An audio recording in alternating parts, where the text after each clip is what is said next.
પ્રધાનમંત્રી મોદી હાલ બજેટ લઈને સંબોધન કરી રહ્યા છે. સીધા છીએ ત્યાં.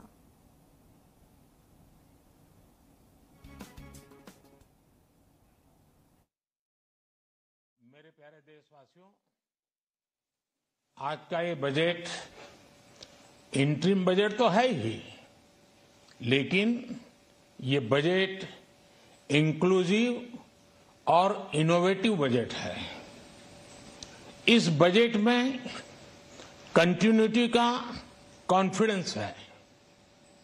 ये बजट विकसित भारत के 4 स्तंभ युवा, गरीब, महिला और किसान सभी को एम्पावर करेगा. निर्मला जी का ये बजट देश के भविष्य के निर्माण का बजट है. इस बजट में 2047 के विकसित भारत की नींव को मजबूत करने की गारंटी है.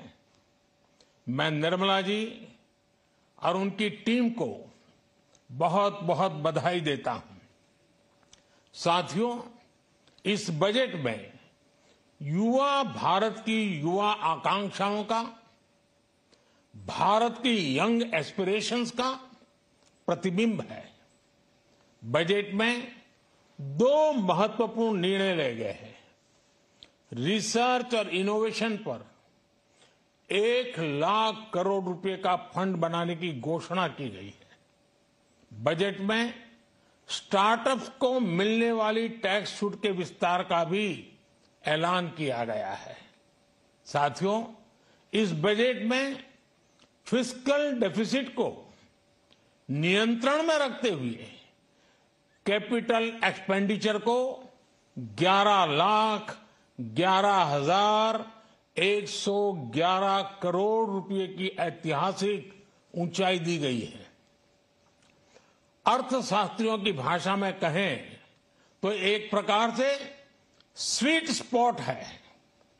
इससे भारत में 21वीं सदी के आधुनिक इंफ्रास्ट्रक्चर के निर्माण के साथ ही युवाओं के लिए अनगिनत रोजगार के नए अवसर तैयार होंगे.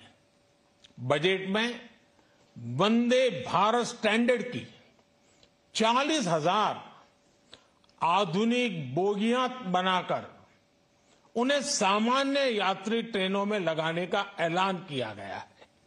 इससे देश के अलग अलग रेल रूट पर करोड़ों यात्रियों में आरामदायक यात्रा का अनुभव बढ़ेगा.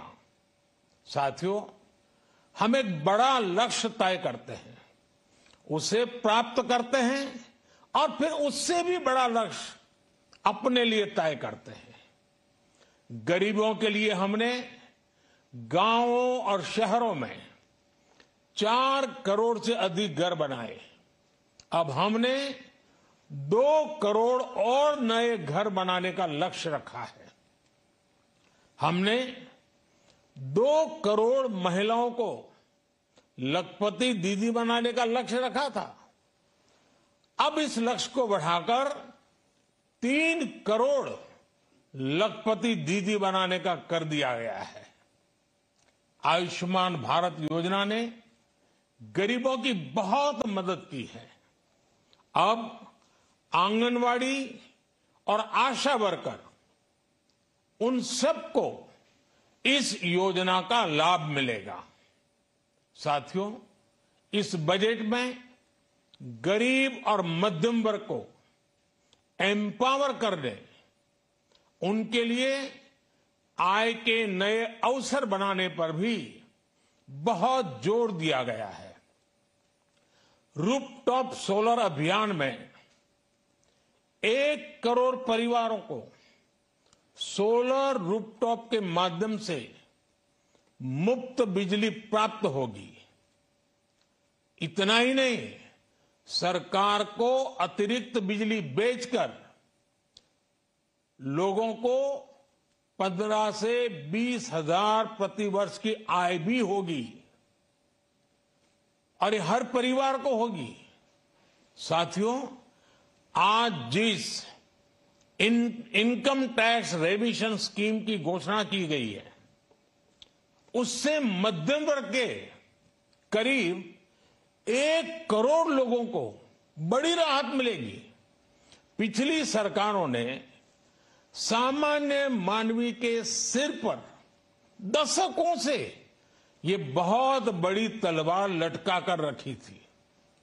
आज इस बजट में किसानों के लिए भी बहुत महत्वपूर्ण और बड़े निर्णय लिए गए हैं। नैनो डीएपी का उपयोग हो, पशुओं के लिए नई योजना हो, पीएम मत्स्य संपदा योजना का विस्तार हो और आत्मनिर्भर ऑयल सीड अभियान हो। इससे किसानों की आय बढ़ेगी और खर्च कम होगा। मैं एक बार फिर सभी देशवासियों को इस ऐतिहासिक बजट के लिए शुभकामनाएं देता हूं। बहुत बहुत धन्यवाद।